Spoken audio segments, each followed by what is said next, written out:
Hey guys, welcome to an episode where we are responding to a video attempting to criticize evolution, which is suggested to me by a patron. This is actually a small segment from a 1 hour long documentary, and since it's so long I can't get to the whole thing, I apologize in advance for the quality of the video. Let's have a look. Even though Darwin's Tree of Life is included in virtually every biology textbook published over the last half-century, contrary to what we've been told, there is no conclusive evidence of the common origin of all life. Okay, so the origin of life is abiogenesis, as you guys all know, but what about the claim that all life came from a single or a small group of species? Now, while evolution does claim that all life perhaps came from a common ancestor, there isn't too much to that claim other than implications. But of course, if we look at the timescale, it makes sense. Life began somewhere around 3.7 to 4.3 billion years ago. This number isn't exact and is only an estimation, but it's accurate enough. Of course, estimating the first sign of life is extremely difficult since single cells don't leave fossils in the traditional sense through their skeletons, like what we're used to. Anyway, given the amount of time and the rate of evolution, there's plenty of time for all species to have emerged from the same ancestor. Of course, that's not conclusive evidence, but it's a reasonable assumption. Either way, it doesn't dent the fact that evolution happens and that speciation occurs, which gives rise to the diversity of species we see today. Moving on.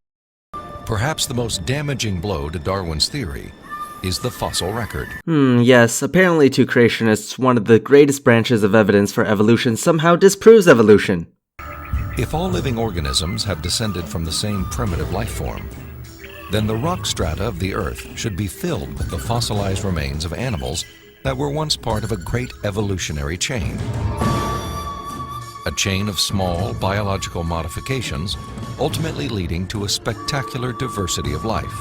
I first want to know what you mean by the rock strata being filled with the remains of life. How many fossils do you think are actually able to form? The majority of organisms that die do not leave fossils that are able to be preserved for thousands and millions of years. Land animals are even more rare since it is much more difficult for fossilization to occur due to the land likely being eroded away. And even in the ocean, strong currents are likely to destroy the remains of the deceased animal. On top of that, animals without skeletons or shells or any kind of hard body part are even less likely to be preserved. In order to preserve fossils of any kind, they must be buried relatively rapidly in an environment without oxygen, by mud or sediment for example, then allow minerals to crystallize to shape a mold. That's a very simplified idea, but from that you can see how rare an occasion this really is. To expect rock sediments to be full of fossils is just dumb. We discover what we can and we make the most out of it. And as for the part where you mentioned that fossils should show us changes that lead to the diversity of life today, that is actually exactly what is seen. Every fossil and even every organism living today is a transitional species, because there is no end goal for evolution. In addition, if you look at the fossil record, they get less and less complex in structure the further back you go in time, with less variation as well. I don't know what exactly you're expecting when it comes to fossils. Creationists seem to be living in their own reality, making up things about the fossil record that supports their narrative, instead of actually seeing reality for what it is. The truth is, the fossil record is a powerful tool that supports our evolutionary tree of life. We can bicker back and forth if you really want, but we won't get anywhere until you stop strawmanning what the fossil record really says.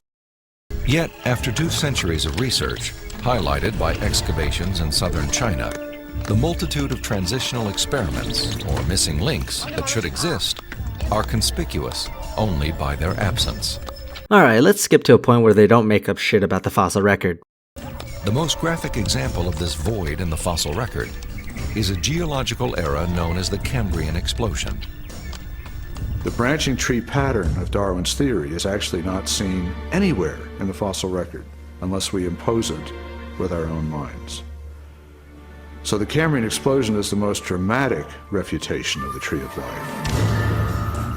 Okay, so in case you guys don't know, the Cambrian Explosion happened about 540 million years ago and is defined by the rapid appearance of many major animal phyla in the fossil record. This explosion played a massive role in the diverse amount of animal species we see today. And it's not just regular animals. The Cambrian Explosion introduced to us more complex organisms, as opposed to the simpler forms before the event. Many creationists try to cite the Cambrian Explosion, saying, "Oh, evolution can't possibly be true. It can't explain the rapid appearance of complex organisms during the Cambrian Explosion." However, that couldn't be more false. Evidence against evolution would be something that directly says something about the tree of evolution or mechanisms of evolution. You can't just throw out the Cambrian Explosion without actually researching what scientists speculate to be the actual cause of it, because there are explanations. For example, a sudden increase in oxygen levels during the time would have given the opportunity for more animals to thrive, both in the sea and on land. Before the event, oceans held so little oxygen that fish today would just die. Life was simple during the time, and simplicity means less oxygen was required to thrive. Of course, that's just one hypothesis. It's difficult to actually survey survey the environment during the Cambrian times, so scientists can't say for sure. But at least they are forming hypotheses and exchanging ideas. What are creationists doing exactly? You guys are just grasping at things like the Cambrian Explosion and saying, oh look, that disproves evolution, without actually building upon that. What do you think caused the Cambrian Explosion? What evidence have you gathered to believe what you believe? If you're going to say there's a gap, don't just leave it at that. Take the honest path and look for an explanation that is backed up by evidence or reasoning.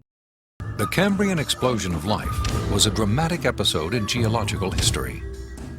Usually dated at about 530 million years ago, the exquisitely preserved Cambrian fossils reveal that the body plans for virtually every major animal phyla appeared, not gradually and slowly as Darwin had speculated, but instead with astonishing suddenness.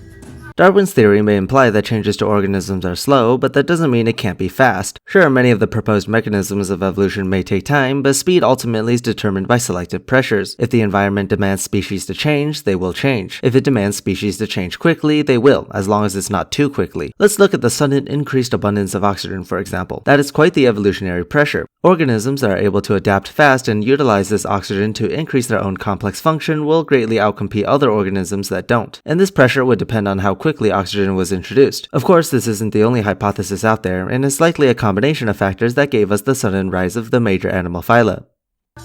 If we imagine the whole history of life on Earth taking place in one 24-hour period, the current standard estimates for the origin of life put it at about 3.8 billion years ago, let's say 4 billion. So if we start the clock then, our 24-hour clock, 6 hours, nothing but these simple single-celled organisms appear, the same sort that we saw in the beginning. 12 hours, same thing. 18 hours, same thing. 3/4 of the day has passed, and all we have are these simple single-celled organisms. Then at about the 21st hour, in the space of about 2 minutes, boom, most of the major animal forms appear in the form that they currently have in the present. And many of them persist to the present, and we have them with us today. Less than 2 minutes out of a 24-hour period. That's how sudden the Cambrian explosion was.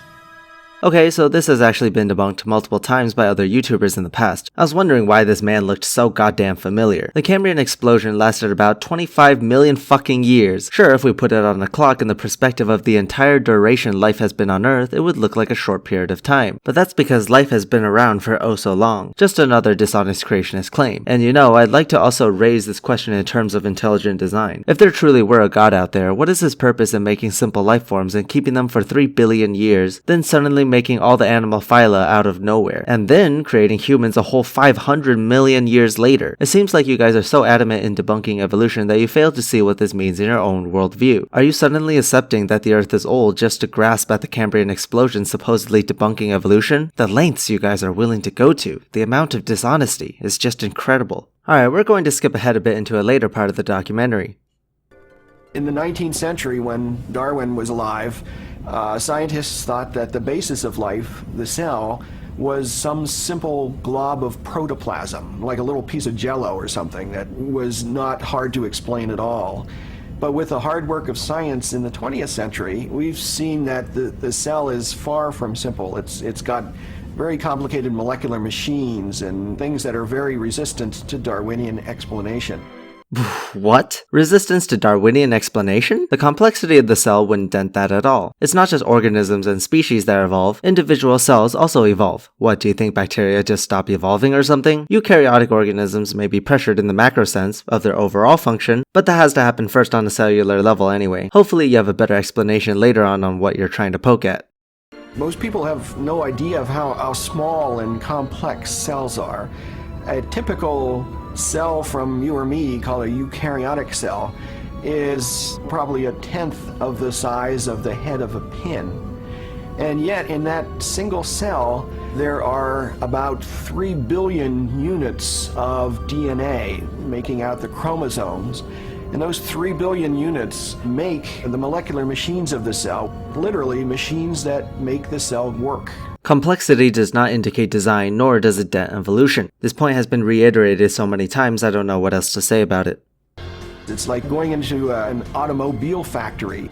The factory has a large number of machines. The parts have to fit together in very specific ways to do their jobs, and if things go wrong, the cell is in big trouble.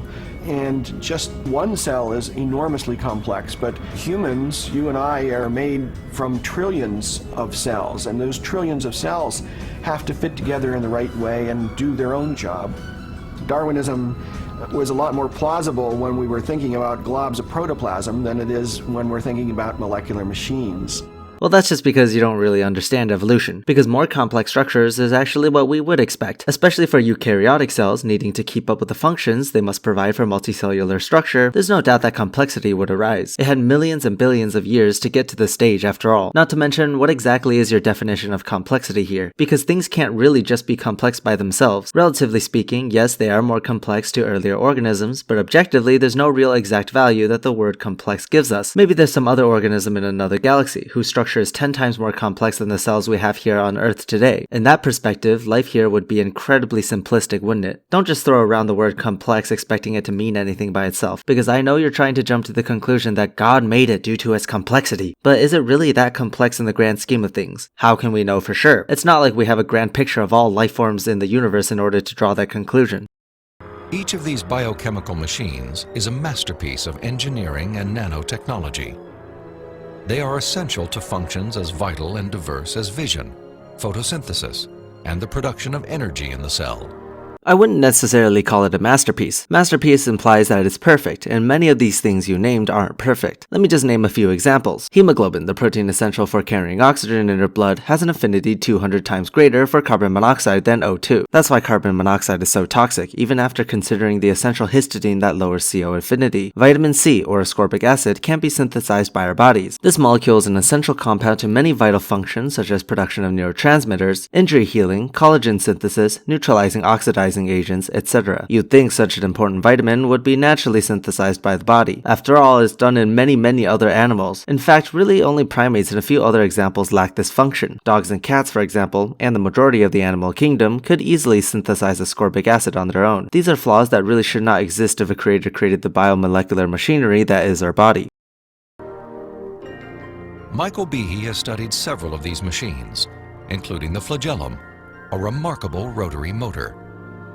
I remember the first time I looked in a biochemistry textbook and I saw a drawing of something called a bacterial flagellum with all of its parts in all of its glory. It's had a propeller and the hook region and the drive shaft and the motor. And I looked at that and I said, that's an outboard motor. That's designed, that's no chance assemblage of parts. The flagellum is an example some creationists like to pull out as a supposed example of design due to its complexity. And I've always wondered, why pick the flagellum? There are better examples, plenty of them actually, that would support your complexity point better than the flagellum. And look, I'm not going to go through the structure of the flagellum here and explain to you why it's not as complex as you may think. And that's actually the case for many biomolecular machinery. It's usually a concept that appears more simple the more you know how it works. In this case, the gradient and movement of protons is what rotates the flagellum for locomotion. I mean, don't take it from me, this guy in the video says the same thing.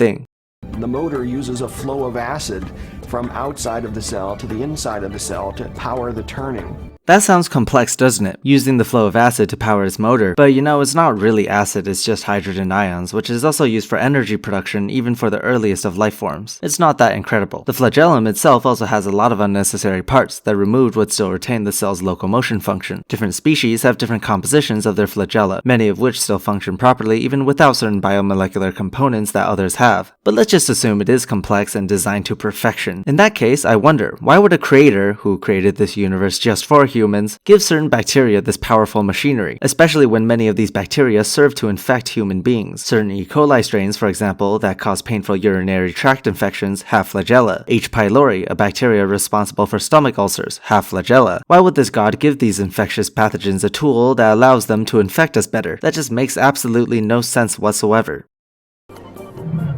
I think what Darwin was trying to show was that things that look designed aren't really designed, but that we can find naturalistic processes to account for the complexity of life. One thing that I've heard Richard Dawkins say a lot is that natural selection gives the illusion of design. That is, survival of the fittest is such a powerful tool in selecting out the best structure or function of biomolecular machinery. And yes, that is indeed very true, especially when you consider that this has been going on for millions and billions of years. It's no wonder that these species appear as if they have been designed to survive in their particular environments. Of course, that's why people like me, when debating creationists, like to pull out certain flaws with the human anatomy. Because evolution isn't perfect, it doesn't give you the perfect structure or function of everything. Meanwhile, in theory, that should be the case if an all-powerful creator designed us. In his study of evolution and molecular machines, Michael Behe has raised a significant challenge to the creative power of Darwin's mechanism of natural selection. It is called irreducible complexity. Nope. I'm so tired of hearing that term. It doesn't exist, it's not real, it's fake news, let's move on. Irreducible complexity can be illustrated by a familiar, non-biological machine, a mousetrap. The trap is composed of 5 basic pieces: a catch to hold the bait, a strong spring, a thin bent rod called the hammer, a holding bar to secure the hammer in place, and a platform upon which the entire system is mounted. If any one of these parts is missing or defective, the mechanism will not work. All components of this irreducibly complex system must be present simultaneously for the machine to perform its function. Okay, well I guess we're gonna talk about it after all. The biggest problem with irreducible complexity is its assumptions that evolution builds things up step by step. This part comes first, then the next part. But that's not actually the case. There are other complex ways that adaptation can occur that can give the final result we have today using mechanisms more than just improving upon the last. For example, it's likely that the components were already in place, but just don't have the function it has today, and natural selection improved upon these components until they cooperated for a particular purpose. Keep in mind that organisms and cells in the past did not require many functions that modern organisms need, and vice versa. They may have had components that had different but somewhat similar functions that eventually evolved, or it could have had no function at all. Evolution didn't just start off with nothing and continue to add one component after another until it eventually worked. The whole thing evolved together from a preset of items, improving upon their former structures once there is evolutionary pressure to do so. That's the more accurate depiction. The mousetrap example is just a deception, since it itself is already a very simple type of machinery. A car, for example, would probably be more accurate, even though that's besides the point. Darwin acknowledged that if someone identified a biological system that could not have been constructed in incremental steps over long periods of time, then his theory would be invalid. And what Michael Behe and others have discovered is the existence of biological machinery that cannot be explained away by Darwinian processes. Darwin's failed predictions have in fact falsified his own theory.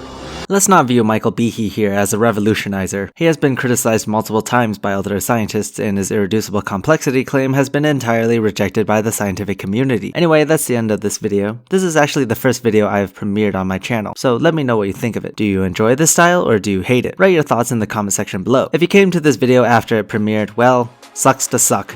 Okay, bye.